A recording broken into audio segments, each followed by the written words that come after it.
Right. So this is probably the most important thing that I wanted to talk about it today. The philosophies of India. I wanted to talk about it.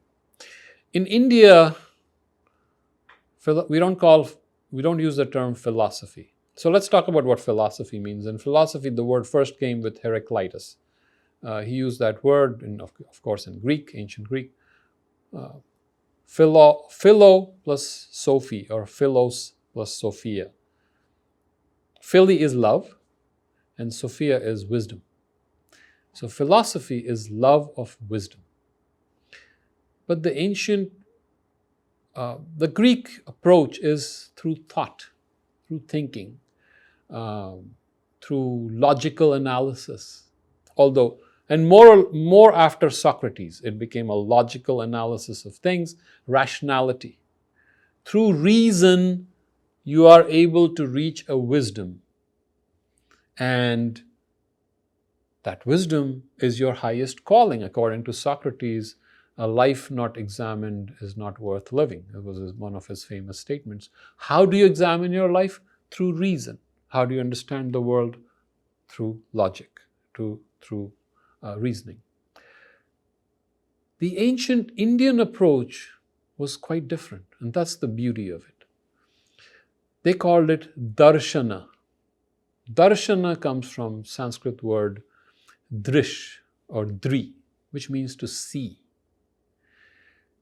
So the ancient Indian approach was to see rather than reason, which is the way I would explain to you simply is, suppose I explain to you what sweetness means. I'll give you a definition of what sweet means. It's a taste. It feels pleasurable. You put it on your tongue and it will make you happy. How do I describe sweet? And the difference, then I give you a little piece of sugar and you put it on your mouth. Now you taste it directly. Now do you need a definition of sweet? You have experienced sweet or sweetness. So the Indian approach was to see directly rather than theorize about it, talk about it, give definitions, try to use indirect means to reach that truth. Just see the truth. Now, how do you see the truth? That is a very interesting frame of reference, shall I say. You will notice if we just look at our own lives, if I say to you the word, let's say you say pen. What happens when I say pen? An image comes in your head, another word, oh, pen. I know what a pen is. When we look at each other, when we look at things, do we really look at them? We don't. Because we are living, our screen of words is holding us back. If you go outside and look at the tree, do you really look at the tree? You're looking at the word tree in your head. You have a screen. And this is unfortunately the way we've been educated. We've been educated in an abstract manner. We see things mentally, but we don't really see them. So one of the first exercises is to learn how to see, which means to bring all your awareness. Suppose I say pen, and pen is not just a word in you. You really look at this. You look at the pen as it is. And suddenly you notice something very strange and mysterious. You've never really seen the pen. When you were a baby, you looked at everything with a great awe. Oh my God. You didn't say, oh my God. What is this? You didn't say, what is this? You were totally absorbed in it because everything was fascinating. You had never seen it before. You were totally one with it. And what happens? We have been intellectualized, we've been given these words, and we live in the world of words. I tell my patients, I cannot give up smoking. I said, you don't really smoke. You don't even enjoy smoking. You put that cigarette, it's in your mouth, you throw it away. Did you even for a moment really experience the smoke going in your lungs and the sensation? You did not. You were living somewhere else. Your brain was somewhere else. Your brain was going, I'm my grandchild, I got to take her, I have to pick him. You are not even appreciating what you like. I love ice cream. You don't love ice cream. You love the thought of ice cream. You don't even taste it. Taste it. Just experience it directly. See how humanity has left the direct sensation, the direct perception or experience. And we are living in a world of abstraction. Coming back to the actual sensation, to the actual awareness, how unaware we are. We are heedless. We don't, in the morning we get up, we run to our place of work, we do our thing, we go home, we eat, we take care of the family, not one moment of awareness. Forget gratitude, forget joy, forget appreciating whatever. You love the music, you love U2, and you play it, but you're not even noticing it. Your brain is somewhere else. To bring your focus, your awareness to what you are doing is an immense thing which most human beings don't do. So the first thing we realize is we do not look at the world that we live in. We need to begin to see. Darshana. We need to start becoming aware again. We are unaware of what we are doing. So darshana. Darshana is to start beholding things directly, without a screen of words, without a screen of idea. This is what the tree is. You didn't even look at the tree. Look at the tree as it is. And the moment you do that, you reach a different zone. You are no longer the person who is living in a schizophrenic world, that your brain is somewhere else, your body is somewhere else, and your hands are doing something else. When all your concentration is on one thing. And there was a very good writer, what was that? The Power of Now, Eckhart Tolle had written. To be aware in this very moment, right now. Most of the time we live in the past. Memories, which is gone, doesn't exist. Or in the future, this is what I'm going to do. Doesn't exist. All an extrapolation. But this is where we are right now. But we are not aware of who we are right now, what we are doing, what we are experiencing.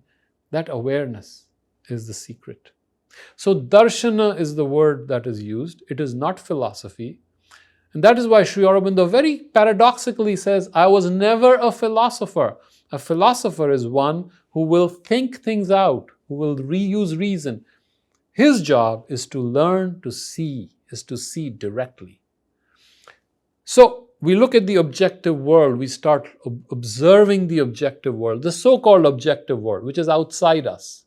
And then there is a subjective world, which we think is me, so-called me, I. But if we start paying attention, if we start watching, if there is watching only, darshana, to see, then we notice that even thoughts are movements through us that can be observed, which means you are not your thought. You sit for a moment and just see, and your brain goes quiet and there's nothing happening, and then a thought comes. And you're running like in a stream of consciousness, you're thinking. Then you come back, oh, I need to be aware right now. Then a thought will come and you just see the thought passing by. That means you're not thought. If thought can be seen, you're not thought. If feelings can be seen, you're not feelings. If body sensations can be seen, then you're not sensation. I'm giving you Indian philosophy, Indian darshana. That's how our ancient ones, and when I say ours, I mean ours, yours and mine. They are our common ancestors, right?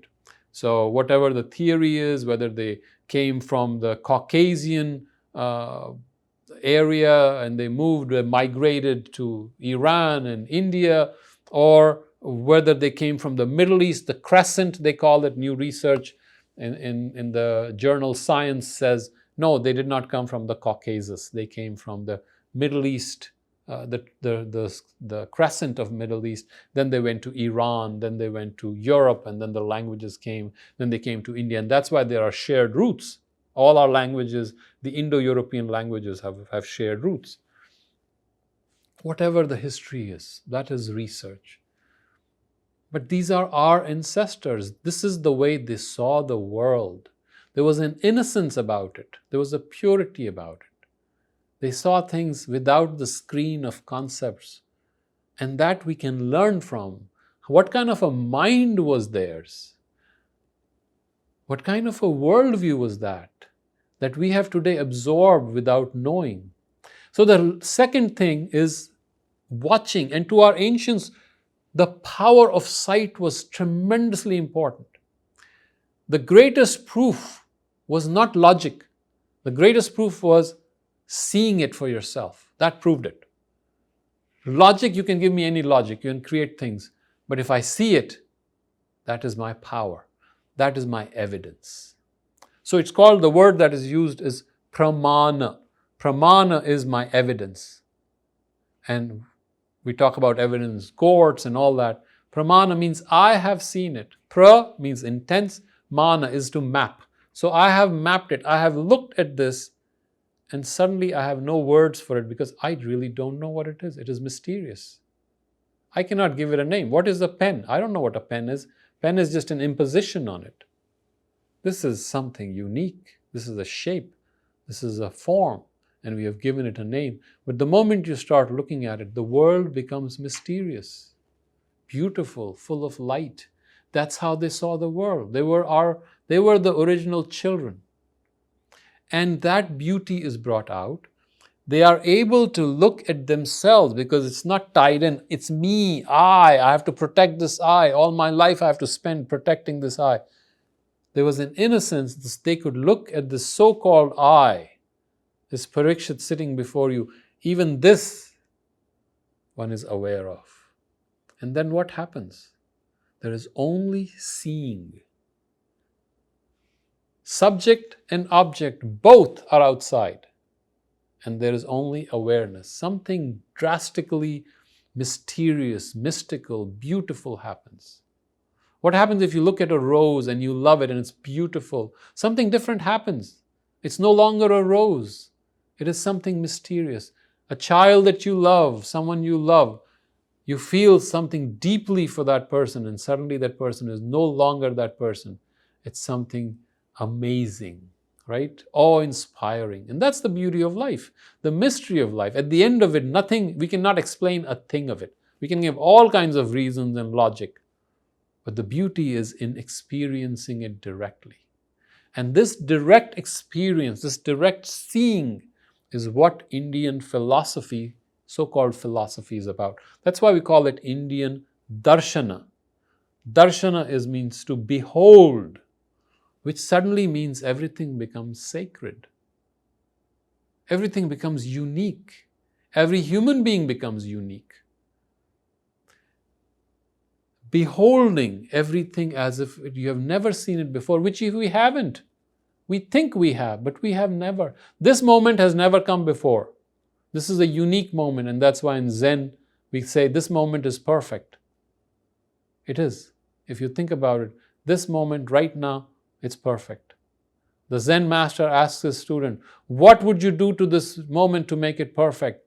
And the disciple says, what should I do? Should I have food here? Should I have more light? Should I have nice breeze? Should I have fragrance? Finally he realizes, this moment is perfect. To live in this moment, in that perfection that we are, the beauty of life, the mystery of life, that is the approach of Indian Darshana. And we can talk more about Indian Darshana, but this is the fundamental difference from the original Indian Darshana with philosophy. And that's why Sri Aurobindo said, I was never a philosopher. He didn't sit down to think. What we call so-called meditation is not thinking. It's just to see things as they are. So the word that is used is yatha bhuta darshanam. See things as they are. Yatha is as. Bhuta is anything. Darshanam is to see. To see things as they are is the beginning of wisdom. So, even though he protested to his disciples that he's not a philosopher, he was actually a darshanik of the highest order. But in English, how do we translate a darshanik? We only have to use the word philosopher. And that's the paradox. Yes, he was not a philosopher in the Western mold. Although if you go back to the pre-Socratic philosophers, they were more intuitive. They were more mystical. Heraclitus, Parmenides, they were beautiful. They had a deep knowing. There was a deep wisdom. Then the human intuition, human knowing started converting to rationality. There's nothing wrong with it. It's a different way of seeing the world. But we lose something. When you're children, when you're innocent, there's a different beauty to it. And all of us who have had children would know it. There's a different beauty to that age when they are touching things for the first time, they are sensing, they are feeling. Can we find that innocence? Can we live that and have a balance between the heart and the mind? So that is why darshana. And I think, we can discuss more of darshana, but this is a good segue. And that is how the entire tradition of Indian philosophy has been. Not thinking, not rationalizing, not logically proving, but direct perception, direct witnessing. Because the only one who can prove something to you is you. I can say anything to you. I can say I own the Taj Mahal. Means nothing to you. Right? But if I say right now, in front of you, I hold a pen, whatever you may, suddenly this object you see, you have witnessed it. Once you have seen it, you have seen it. So the only one who can prove something to you is you. And once you have seen it, it's done. So awareness became a very powerful thing in Indian darshana. Awareness and the ability to behold for oneself. So every path of philosophy has to take you to direct perception, direct witnessing of what they're talking about. Theory is not good enough. If you say truth, I need to be able to see truth. What is it that you mean by truth? And truth is not an abstract concept to those guys. Truth means something entirely different, meant something different than what it means today. What is right, as we talked about rhythm? What is right? Right meant something different to them, what it means today. So we are living in a world of intellect. They lived in a world of direct perception. And to carry that, bring that darshana back into the modern life, to even modern thought, is the great achievement of writers of genius like Sri Aurobindo. But I think eventually we need to learn to experience it ourselves and start experiencing darshan ourselves. Even saying experiencing darshan is a start seeing for ourselves. That would be darshana.